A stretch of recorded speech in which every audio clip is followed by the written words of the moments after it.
रामकृष्ण हरी मंडळीच्या सगळ्यांना जय शिवराय। तर सकाळ सकाळचं मस्त फ्रेश वातावरण आहे। तर बघू शकता आमच्या जिल्हा परिषद शाळा तळोशी इथे आमच्या मुलांचं गेट टुगेदर आहे। तर बघू शकता सर्व मुलं मस्त ग्राउंडला पाणी मारून घेत आहे। मस्त हिरवगार आहे साईडने। पहिले नव्हतं इतकं काही, तार कंपाऊंड मस्त झालेलं आहे। ही बिल्डिंग आता झाली त्याच्यात गेट टुगेदर आहे, आमची बिल्डिंग आता झालेली। तर बघू शकता या मुलींनी आमच्या राठोड मॅडम सत्कार केला आहे, ते पुढे सरांचा केला आहे। हे गरुड सर आहे आमचे, त्यांचा बी मुलांनी सत्कार केला। नांदुरकर सर आहे।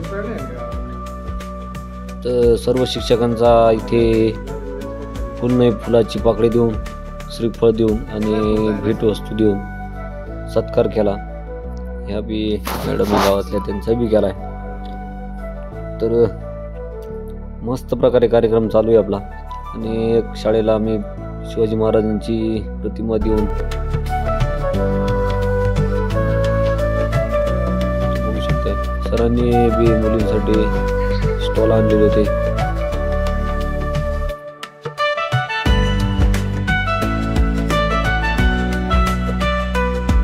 उत्सवात कार्यक्रम चालू आहे आपला, बघू शकता मित्रांनो।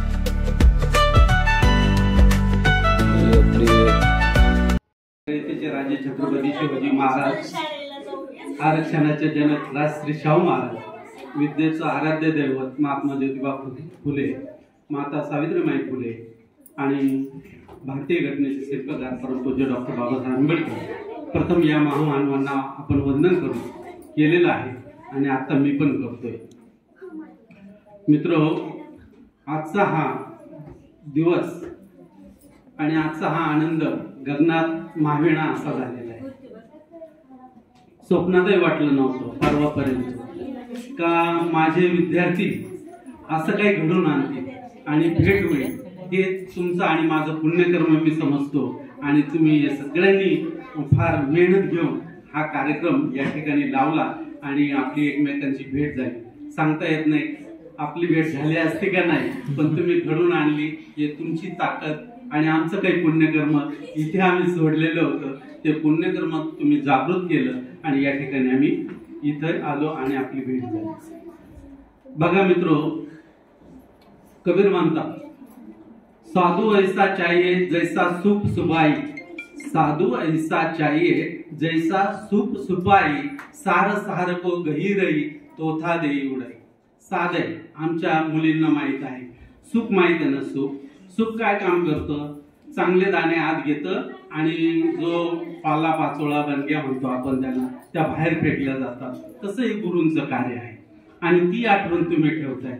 हे पाजरत चाललेलं ज्ञान आम्ही आमच्या गुरूंकडून घेतलं आणि आम्ही तुम्हाला दिलं। तुम्ही पुढच्या पिढीला द्यायचं काम तुमचं आहे। मित्रो, आता जे आहे ते आहे। कोणी नोकरीला असेल, कोणी शेती करत असेल, कोणी व्यवसाय करत असेल, प्रत्येकाने आपल्या आपल्या ठिकाणी आनंदी राहायचं। पहिली गोष्ट, सगळं काही कमवून मलाच पाहिजे, मला नोकरी पाहिजे होती, मला बंगला गाडी पाहिजे होती, मला हे पाहिजे होते, काही नका अपेक्षा ठेवू। काही न्यायचं नाही बरोबर कोणालाच काही। आपल्याला आपला सुखी संसार कसा चालवता येईल हे बघा। त्याच्यासाठी काही साध्या साध्या गोष्टी आहेत। पहिली गोष्ट, कुठे हिंसा करू नका, चोरीमारी करू नका, व्यभिचार करू नका आणि कुठलंही व्यसन करू नका। बस तुम्हाला पृथ्वीच्या या टोकापासून त्या टोकापर्यंत जाण्यासाठी कोणी रोखू शकत नाही। ही ताकद आहे, ही सील म्हणतात याला। हे सील तुम्ही पाळलं पाहिजे। हे सील ज्याच्याकडे आहे त्याला काही कमी नाही आणि जे काही करा ते प्रामाणिकपणाने करा। जसं आतापर्यंत तुम्ही आमचं नाव ठेवलं, आता पुढे पण ठेवा। थोडे दिवस राहिलेले आहेत। पुन्हा कबीर म्हणतात, माली आवत देख करी कलियन करी पुकार, माली आवत देख करी कलियन करी पुकार, फुले फुले चुनले कले हमारी बात। ज्या वेळेस एकदम सुंदर असा बगीचामध्ये सुंदर फुलं असतात, त्या फुलांमध्ये ज्या वेळेस माळीदादा येतात आणि माळीदादा काय करतात, उमललेली पूर्ण फुलं तोडून घेतात आणि राहिलेली जे कळ्या राहतात त्या कळ्या तो दुसऱ्या दिवसासाठी ठेवतो। त्यावेळेस त्या कळ्या म्हणतात त्या माळीदादाला, का हो माळीदादा, आजची आम्ही फुलं, आजच्या आम्ही कळ्या तुम्ही फुलं तोडतायत, आजच्या आम्ही कळ्या, उद्या फुलं होणार आहेत, म्हणजे तुम्ही उद्या आम्हाला तोडणार आहात का? निश्चित तोडणार आहे, निसर्गाचा नियम आहे. जसं मी सांगितलं, आमच्या गुरूंनी आम्हाला ज्ञान दिलं, आम्ही तुम्हाला दिलं, तुम्ही तुमच्या पिढीला द्या, तुमची पिढी पुढे देईल. आणि हे संस्काराचा भाग आहे बेटा. हा संस्काराचा भाग हा पुढेपर्यंत चालू राहिला पाहिजे आणि तळुशीचा विकास झाला पाहिजे. माझी माफक एक अपेक्षा आहे तुमच्याकडे, चांगली टीम तयार झालेली, मुलींना पण घ्या आमच्या बरोबर. ह्या टीमने काय करायचंय, गावातला थोडासा कारभार थोडा हातात घ्यायचा प्रयत्न करा. मारामाऱ्या झगडे करू अजिबात नाही, काम करून घ्या, मेहनत घ्या. काय गव्हर्नमेंटचाच पैसा पाहिजे असं काय नाही. तुम्ही आमचा एवढा खर्च केला ना, तेवढ्या खर्चासाठी काहीतरी शाळेसाठी केला असतं किंवा गावातल्या काही एखादी गोष्ट उतरल्या खूप चांगलं झालं असतं, मदत झाली असती. असो काय हरकत नाही, पण करा. मुलींना आता राठोड मॅडमांनी सांगितलं का मुलींनी सासू सासऱ्यांचा सांभाळ, आपल्या आई वडिलांचा सांभाळ करावं, असं आपल्या भाऊ म्हणजे आतापर्यंत 24-25 पर्यंत म्हणजे आठवणीत ठेवून एकमेकांचा सहवास काही क्षण का होईना लाभावा यासाठी एकत्र केलं. त्याबद्दल मी तुमचं खरोखर खूप खूप आभारी आहे आणि तुम्हाला धन्यवाद पण देतो. विद्यार्थी मित्रांनो, या ठिकाणी गरुड सरांना धन्यवाद देऊ इच्छितो की त्यांनी मला अतिशय संस्कारक्षम विद्यार्थी माझ्या पदरात टाकले. ते कसे, जुलै 2009 मध्ये मी या ठिकाणी वर्गवारीने बदली करून आलो होतो. मी त्यांच्या ठिकाणी गेलो आणि त्यांच्या ठिकाणी मी आलो होतो. आणि या ठिकाणी इगतपुरी म्हटल्यानंतर आणि त्यातही तळोशी, इगतपुरी तालुक्यात सर्वात जास्त पाऊस पडण्याचं ठिकाण. हे जोपर्यंत मी इथं नव्हतो तोपर्यंत मला ज्ञान नव्हतं. आणि या विद्यार्थ्यांनी मला, विशेषतः मुलींनी, वेळेत यायचं आणि आम्ही तुमच्यावर किती प्रेम व्यक्त करतो हे आठवणीतून एक आठवण सांगतो. मी तुम्हाला सांगायची नव्हती पण सांगतो. मी जुलै 2009 मध्ये या ठिकाणी आल्यानंतर आता नवीन माझ्याकडे वर्ग कोणता होता, 7वीचा वर्ग होता. आणि नवीन आलेल्या शिक्षकाला वर्ग कोणता दिला जातो हे आम्हाला सगळ्यांना माहिती. जो कोणी घेणार नाही, जो कोणी तिथं बसणार नाही अशा पद्धतीचा वर्ग म्हणतो, विद्यार्थी नाही. तर आपल्या मारुती मंदिराच्या पाठीमागे ती बोळातली खोली होती, ती खोली आम्हाला दिली होती.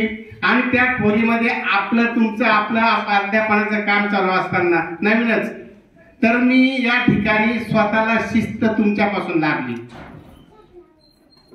त्याचं उदाहरण सांगतो.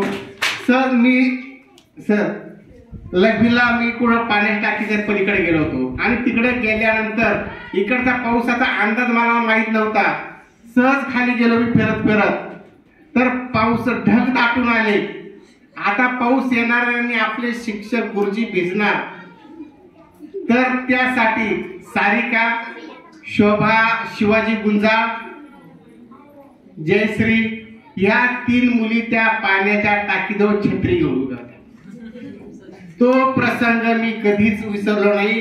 आणि त्या प्रसंगामुळं मी या तळोशी शाळेमध्ये कधीच दांडी मारली नाही सर, कधीच गोदावरीने आलो नाही मी.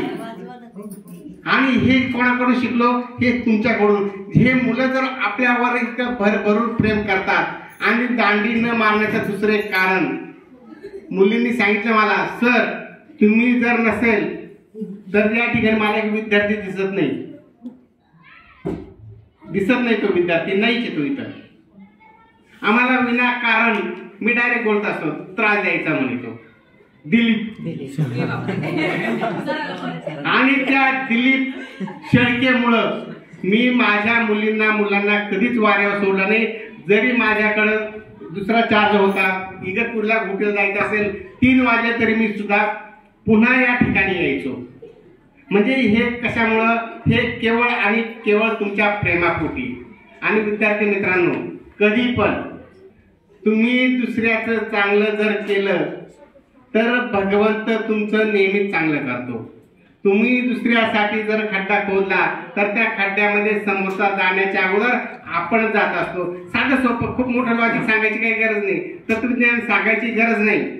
आणि त्यासाठी आपण फक्त कर भला सो हो भला हे तत्व नेहमी लक्षात ठेवायचं.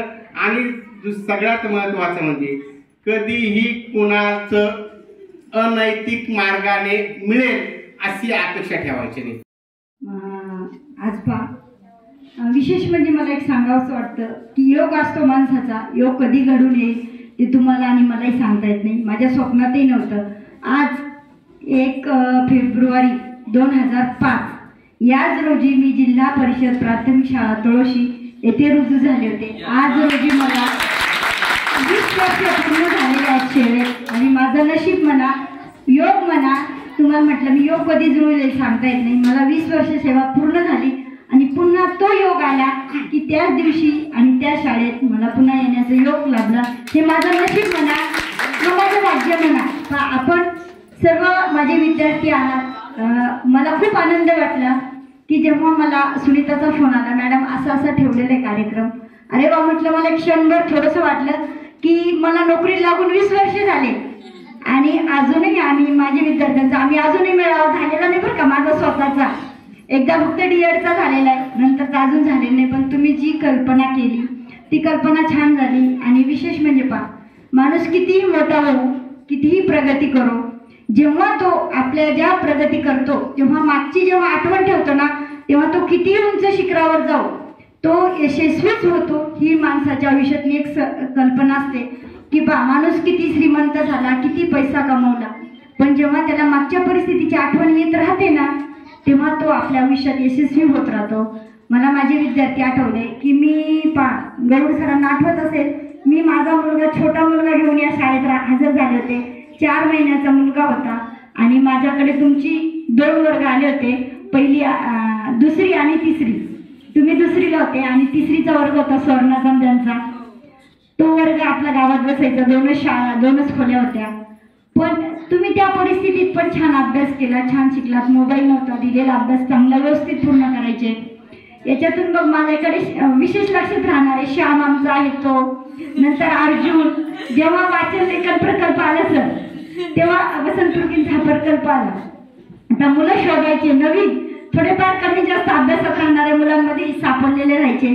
आणि वर्गात जर म्हटलं धिंगाणा मारामारी करायचं म्हटलं का तो आज मी ओळखलं नाही, पण तो आहे आमचा सागर शेल्ला. पूर्ण व्यवस्थित. आणि मुलींमध्ये सगळ्या छान होत्या, व्यवस्थित होत्या. तुम्ही तुमची आठवण ठेवली की तुम्ही तुमच्या शिक्षकांना आज तुमच्यावरती थोडंफार का होईना आमच्या पद्धतीने आमच्याकडे जे असतं ते आम्ही 100% देण्याचा प्रयत्न करत असतो. आणि तुम्ही ते घेतलं आणि ते घेतल्याबद्दल तुम्हाला आणि तुम्ही त्या निमित्ताने का होईना आमच्या जे शिक्षक होते, जुने शिक्षकांना तुम्ही आठवणीने या ठिकाणी बोलवलं, त्यांचा यथोचित सत्कार केला. त्याच्याबद्दल मी सर्व विद्यार्थी तुम्ही जे आहात आज रोजी उपस्थित, त्यांचे मनापासून म्हणजे अतिशय मनापासून धन्यवाद मानते. आणि तुम्हाला असेच कार्य करत राहा. पुढील कार्यासाठी तुम्हाला शुभेच्छा देत आहे. सांगायचं गेलं तर 5ही वाजतील तरी आपला वेळ संपणार नाही, सांगण्याच्या आठवणी संपणार नाही. पण जे कोणी विद्यार्थी असतील जे कार्य करतात, बरेच ठिकाणी मला भेटत राहतात, तर त्यांनी आपल्या आपल्या कार्यामध्ये तुम्ही जे पण कराल, भविष्यात जे करा, कोणतंही काम हे लहान किंवा मोठं नसतं, पण आपण जे काम करतो ना ते प्रामाणिकपणे करा. तुमच्या आयुष्यात तुम्हाला त्या कामामध्ये तुम्ही अचूकपणे आणि यशस्वी व्हाल. मुलींनी पण संसाराला लागलेल्या आहात, संसारामध्ये तुम्ही छान प्रकारे रमलेल्या आहात. पण त्या संसारामध्ये पण आपण कार्य करत असताना आपल्या ज्याप्रमाणे आई वडिलांनी आपल्याला माया लावलेली आहे त्याप्रमाणे 100% तुम्ही तुमच्या सासू-सासऱ्यांना जीव नाही लावू शकत, तेवढा लावू पण नका. पण थोडाफार का होईना लावण्याचा प्रयत्न करा किंवा लावा, असं मी म्हणते. माझ्यावरून सांगते, मी सांगते माझ्यावरून. मी 100% जेवढं आपण करतो पण तेवढा प्रयत्न करा. त्याचं पुण्य आज नाही तुम्हाला लागणार, पण भविष्यात कधीतरी पुण्य निघतं. कारण काय राहतं, कुठे का होईना जेव्हा 4 जणी भेटतात तेव्हा एक सांगेल बाई या गावची मुलगी आहे, पण सासू-सासऱ्यांना चांगले सांभाळते.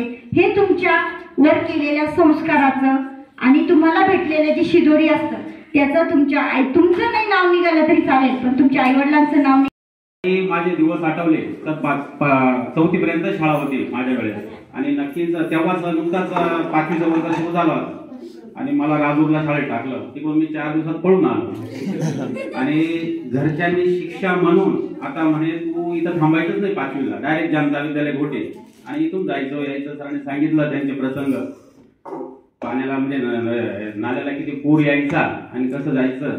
आता 5वीचा मुलगा जर तुम्ही बघितलं तुमच्या लहान भावंडा किंवा कोणी असतील तर अशा पद्धतीनं ते कसं मला मोठाले पोरं मला ओढत ओढत घेऊन जायचे आणि नंतर बरेच मुलांनी शाळा सोडून दिल्या. शेवटपर्यंत आम्ही 4-5 जण राहिलो, त्याच्यातून मी 5 झालो, शिकत गेलो. तर जी प्राथमिक शाळेची जी सुरुवात असते ही शाळा नव्हतीच तेव्हा. सरांनी सांगितलं सुरुवातीला आम्ही तिकडच वर बसायचो आणि सगळे कार्यक्रम जसं टेकडे सरांनी सांगितलं की शाळा सारवायची असेल तर शेण आणायला वाटून दिलेले काम असायचे. आमच्याकडे पण काहीतरी असायचं. तर काही मुलं मग गावातून हिंडायचे आणि ज्याच्या घरी शेण असायचं, म्हशी असायच्या, ते आम्ही ठरलेलं असं आमच्या काळजीला जास्त शेण असायचं. आम्हाला आजही आठवतंय, जा रे तुम्ही शेण आणा. सारखीच बडबड करत होती, आवाज करत होती. आता मोठे झालेत, फार शहाणे झालेत आणि त्यांचं शहाणपण पाहून आम्हाला खरंच आनंद झाला की जीवनामध्ये माणसं एकमेकांना भेटतात आणि गाठीनंतर काही काळानंतर विसरून जातात. परंतु तुम्ही आम्हाला स्मरणात ठेवलं आणि पुन्हा एकदा त्या जुन्या आठवणींना उजाळा देण्याचा प्रयत्न केला. खरं तर आपण आज ज्या ठिकाणी बसलोय ही तर शाळा नव्हतीच. तुम्ही जी शाळा पाहिली होती ती 2 शाळा, 2 वर्ग आणि 4 वर्ग, 2 खोल्यांमध्ये 4 वर्ग, काही मंदिरात, काही राजवाड्यात, ही तुमची शाळा. आणि जास्तच सुंदर बनवायचे असं तर जा शेण आणायला. शेण पाणी आणायचं, मुलांनी पाणी आणायचं, मुलींनी शेण आणायचं आणि सारवायचं. ही तुमची शाळा. आणि खूप आनंदाने तुम्ही करत होता. तो काळ पण खूप चांगला होता. तेव्हा आपल्याकडे फोटो काढायला मोबाईल नव्हते आलेले. तुमची ही बॅच होती, त्याच्यानंतरच्या बॅचला मात्र मोबाईल आलेले होते, त्यात कॅमेरा आलेला होता. त्या अगोदरच्या मोबाईलमध्ये कॅमेरा नव्हता, फक्त फोन असायचा. तर त्यावेळेस मी कॅमेरा वापरून काही फोटो काढलेले होते त्यावेळेसचे. तर त्या माझ्या बॅचचे फोटो आहेत, पण योगायोगाने तुमचे काही फोटो असतील त्याच्यामध्ये, मला ते शोधावं लागतील. तर अल्बममध्ये मला त्यावेळेस मला मोबाईलमध्ये काही कॅमेरा नव्हता माझ्या पण. आणि 2008 नंतर मग हळूहळू त्या आठवणी जतन करायला सुरुवात केली. आजपर्यंतचे जवळजवळ 10 वर्षाचे फोटो माझ्याकडे असतील मुलांचे.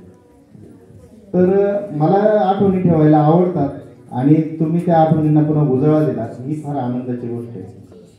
तुम्ही तुमच्या आयुष्यामध्ये आज काय करता, किती व्यापामध्ये आहात, किती कमवता आहात, हा विषय तुमच्या वैयक्तिक जीवनापुरता मर्यादित राहतो. परंतु ज्यावेळेस आपण आपल्या मागच्या गतकाळाकडे पाहतो त्यावेळेस आपल्याला आपले गुरुजन असतील, आपले मित्र असतील यांची आठवण येते. आजही आपण मित्र जपले पाहिजेत आणि पूर्वीचेही मित्र आपण जपले पाहिजेत. कारण की स्थळ, काळ, प्रसंग काही सांगून येत नाही आणि अशा वेळेस मित्रमैत्रिणी निश्चित उपयोगाला येतात. त्यामुळे आपण एकमेकांना जपलं पाहिजे, एकमेकांना सांभाळलं पाहिजे, ही भावना तुमच्यात निर्माण झाली. कदाचित तुमचा व्हॉट्सअप ग्रुप असेल आणि त्या ग्रुपमध्ये हे विचार पसरले असतील. बघा, तंत्रज्ञानाने आपल्याला जवळ केलं आणि नाहीच प्रत्यक्ष भेटू शकत, परंतु काहीतरी निमित्त कारणाने आपण एकमेकांना भेटू शकतो. कोणाच्या घरी काही काम असेल, कारण असेल, त्यावेळेस आपण जाऊ शकतो. आणि तुम्ही आम्हा सगळ्यांना त्याच्यामध्ये समाविष्ट करून घेतलं तुमच्या ग्रुपच्या हिशोबाने. तुम्ही आमचा विचार केला, ही गोष्ट मला फार आवडली आणि खूप आनंद वाटला की या शाळेमध्ये परत आलो, परत तुमचे जुने चेहरे बघितले. कारण तो काळ आम्ही जेव्हा अनुभवलेला आहे ते पावसातून पाण्यातून आम्ही येत होतो आणि इथं आल्यानंतर तुम्हाला जे काही शिकवत होतो त्यावेळेस आम्हाला त्याचं मूल्य फार वाटत होतं. म्हणजे गरुड सरांना कधी कधी तर आम्हाला पाण्याला उतर नाही असं तुम्हाला निरोप द्यावा लागेल. पाण्याला उतर नाही, आम्हाला इथं नाही येत. म्हणजे तो काळ फार कठीण होता आणि त्या काळातून तुम्ही घडलेले आहात, तुम्ही परिस्थितीने घडलेले आहात. आम्ही तुम्हाला थोडंफार घडवण्याचा प्रयत्न केला असेल, पण तुम्ही परिस्थितीने घडलेले आहात आणि तुमच्यावर जे संस्कार झालेले आहेत ते मोबाईल नसतानाचे झालेले, ते खूप चांगले संस्कार झालेले. तुम्ही तुमच्या आयुष्यामध्ये नक्कीच पुढे जाल, यश मिळवाल, उज्ज्वल परंपरा कायम कराल आणि या शाळेचं नाव तर तुम्ही मोठं करतच आहात, परंतु त्याबरोबर तुम्ही आमचं नाव मोठं करतात याचा खूप आनंद वाटतो. आणि या प्रसंगी तुम्ही आम्हाला बोलवलं म्हणून पुनश्च एकदा तुमच्या सगळ्यांचं आभार मानतो. आभार मानते मी सगळे आल्याबद्दल. माझे सर सगळे त्यांचे पण आभार मानते. सर्वात प्रथम माझे गरुड सर सगळ्यात प्रथम त्यांनी आम्हाला सर्व शिक्षण एकदम चांगल्या प्रकारे दिलं. त्याच्यानंतर आमचे नांदुरकर सर झाले, त्यांच्यामुळे मी 12वी शिकले, फक्त नांदुरकर सरांमुळे. पप्पा बोलले कॉलेजला नाही पाठवायचं, मुली नाही, सर बोलले की पाठवा म्हणे. मग सरांमुळे माझी 12वी झाली. मी सरांचे खूप आभार मानते. आणि आमचे गरुड सर त्यांची बदली होणार होती, तर आम्ही इतकं रडलो की आम्हाला तेच सर पाहिजे होते. खूप मजा, आम्ही हट्टच केलं की आम्हाला तेच सर पाहिजे. पण त्यांची कमी आम्हाला नांदुरकर सरांनी कधीच भासू दिली नाही. आणि आमच्या राठोड मॅडम, आम्हाला सगळ्यात जास्त संस्कार देणाऱ्या मॅडम म्हणजे राठोड मॅडम. सगळ्यात जास्त संस्कार मुलींवर दिले ते फक्त राठोड मॅडमनी दिले. आणि एवढे बोलून मी माझे भाषण संपवले. आणि ना म्हणजे शिस्तप्रिय, सगळ्यांना शिस्त लावायचं काम फक्त ते कोडे सरांकडे होतं. सगळ्यांना शिस्त, परिपाठ सगळं पण ते कोडे सर आले तेव्हापासून. आणि सर्वात प्रथम पाडे घेणारे सर म्हणजे ते कोडे सर. पाडे सर ते कोडे सर. आणि खेळणार सर, कवायत घेणारे सर म्हणजे खेळणार सर. सगळ्यांनी पण आम्हाला खूप हे केलं. आणि नंतरचे सर येणारे ना जाखेरी सर, ते पण या सरांवानीच आहे. कारण माझ्या बहिणीकडनं भावाकडनं मी जाखेरी सरांचं भरपूर ऐकलेलं आहे की त्यांचं पण शिक्षण चांगलंय. श्रीवंत सर आणि जाखेरे सर यांनी खूप चांगलं शिकवता. हे पण एवढे बोलून मी संपवते. धन्यवाद. तर आपण कार्यक्रम घेतलाय माझी विद्यार्थी मेळावा. तर आपण सरांना फोन केला तर सर बी उपस्थित झाले या कार्यक्रमासाठी. तर आपण त्या सरांचा सत्कार केला आणि त्यांनी बी आपल्याला आले. ते आपण फोन केल्यानंतर ते आले, ती उपस्थितीत गेली त्या कार्यक्रमाला. तर आपण सर्वांनी नियोजन केलं होतं, कारण की माझी विद्यार्थी मेळावा आता आपण पहिल्यांदाच केलेला इथं, तर पहिला झालेला नाही ना, तर आपण पहिल्यांदाच करतोय. तर सर बी आले, मॅडम बी आल्या, तर गावातले सर बी आले, Shelke sir, Tekude sir, Garud sir, Nandurkar sir, Rathod madam आणि जाकिरे सर. तर एवढ्यांचे मी आभार मानतो, कारण की तुम्ही आपल्या या कार्यक्रमासाठी आला. तर तुमच्या सर्वांचं आमच्या टीम तर्फे सर्वांचा आभार व्यक्त करतो. एवढंच बोलून मी माझे 2 शब्द संपवतो. बघू शकता मित्रांनो, तर आता इथं मस्त सर्वांना मस्त जेवणाची व्यवस्था पण केलेली आहे. आम्ही बिर्याणी, व्हेज बिर्याणी भात बनवलेला आहे, फरसाण वगैरे, सोनपापडी, मस्त प्रकारे जेवण झाले. सर्व शिक्षकांसाठी आणि शाळेतल्या मुलांसाठी बी जेवण होते. मुलं जेवून गेली. आता व्हिडिओ शूट केला नाही आम्ही, तर बघू शकता आम्ही बसलो लास्टाला, सर्वात लास्टाला पकडले जेवण मस्त प्रकारे घेतो. मस्त आनंद घेतला आम्ही. सर्व मुलं मुली जुने मित्र सर्व एकत्र झाले आणि जेवणाचा आनंद घेतला.